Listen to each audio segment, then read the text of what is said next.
बेटा अब तुम वापस शहर चले जाओ और कितने दिन मेरे चक्कर में अपनी पढ़ाई छोड़ोगे। बाबा मैं आपको ऐसी हालत में कैसे छोड़कर जा सकता हूँ। बेटा मौत तो एक दिन सबको आनी है और वैसे भी तेरे पिताजी, तेरी माँ और तेरी पत्नी है ना मेरा ख्याल रखने के लिए। लेकिन बेटा आज के समय में पढ़ाई बहुत जरूरी है। हाँ बेटा तेरे बाबा सही कह रहे हैं, तुम चिंता मत करो, तुम जाकर अपनी पढ़ाई पूरी करो, हम है ना बाबा का ख्याल रखने के लिए।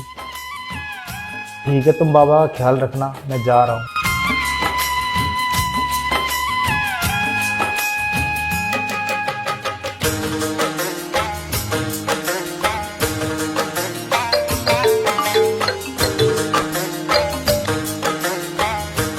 हेलो सुनो जी, बाबा इस दुनिया में नहीं रहे।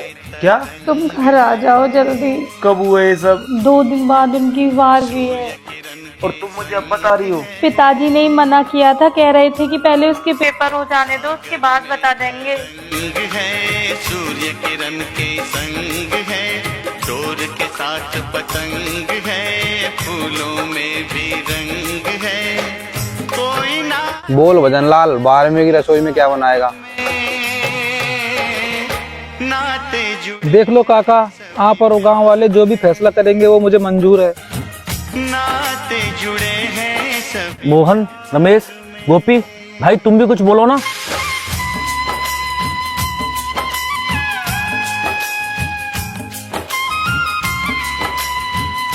भजनलाल भाई, सभी गांव वालों पटेलों की राय है कि नुक्ते में खीर जलेबी बनेगी। खीर जलेबी चाहिए बिल्कुल। हाँ, खीर जलेबी बनेगी। मगर मैं इस नुक्ते के खिलाफ हूँ। बेटा शेरा, अभी हम बड़े और बुजुर्गों के बीच में बोलने की तेरी इतनी उम्र नहीं हुई है, तुम जाओ यहाँ से। पिताजी बात उम्र की नहीं है, लेकिन आज जो आप करने जा रहे हो सरासर गलत है। को पता है शेरा तू थोड़ा पढ़ लिख के आ गया, गांव के रीति रिवाजों को तोड़ेगा। लेकिन चंगीराम काका, मृत्यु भोज एक कुरीति है, इसको रोकना ही होगा। क्यों ना इसकी शुरुआत आज हम अपने गांव से ही करें। नुकता तो करना पड़ेगा, तू बीच में बड़ा मत बन, जा यहाँ से, हमें हमारा काम करने दे। अरे गांव के आगे कितनी नाक कटाएगा मेरी, जा यहाँ से। पिताजी मेरी बात को समझो, जितना पैसा आप मृत्यु भोज में खर्च कर रहे हो उस पैसे से आप सरकारी स्कूल की मरम्मत करा दो, 2-4 कमरे बनवा दो, जिससे गांव के बच्चों का भला हो सके। आखिर कब तक घिसी पिटी कुरीति को लेकर चलते रहोगे? कुछ तो बदलाव करो। मुखिया जी और सभी गांव के बुजुर्ग, मैं आप सबके सामने आकर बोलने के लिए माफी चाहती हूँ, लेकिन आप जो करने जा रहे हो वो गलत है। 2 साल पहले हमारे गोपी काका ने अपने बाबा का नुक्ता किया था, उसमें जो खर्चा हुआ वो सब कर्ज में हुआ। आज भी उनसे वो कर्जा पूरा नहीं हो रहा है, काकी के जेवर तक गिरवी रख दिए। अरे ये क्या बोलेंगे बेचारे, इनकी तो कमर ही टूट गई कर्जा चुकाते चुकाते। क्यों गोपी काका, आपको आपके बाबा इस हालत में देखकर बहुत खुश हो रहे होंगे। अरे समाज में तुम लोगों की नाक कट जाएगी, तुम लोगों से तुम्हारे बाबा का नुकता नहीं किया गया।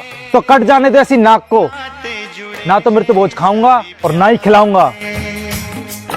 भजनलाल, लगता है तेरा बेटा कुछ ज्यादा ही समझदार हो गया है। अरे चलो भाई, ऐसे चलो। सागर में तरंग है, सूर्य किरण के संग है, डोर के साथ। सुनो जी, गोपी काका ने आत्महत्या कर ली। क्या?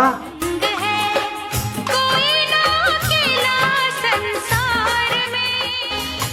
किसका कसूर है? अच्छी खासी जिंदगी चल रही थी हमारे, समाज के चक्कर में आके कुरीति रिवाजों की वजह से हमें कर्जा करना पड़ा और आज वही समाज इनकी मौत का तमाशा देखने आ गया। आज तुम सब इसकी मौत के जिम्मेदार हो। ना कोई पास है, ना कोई। तुम ठीक कहते थे शेरा, समाज में ऐसी कुरीतियों को बंद करना चाहिए। गरीब हो या अमीर, समाज में ऐसी परंपराओं का हमेशा के लिए अंत होना चाहिए। बेटा हमें तुम पर गर्व है, हम और ये पूरा गांव तुम्हारे साथ है।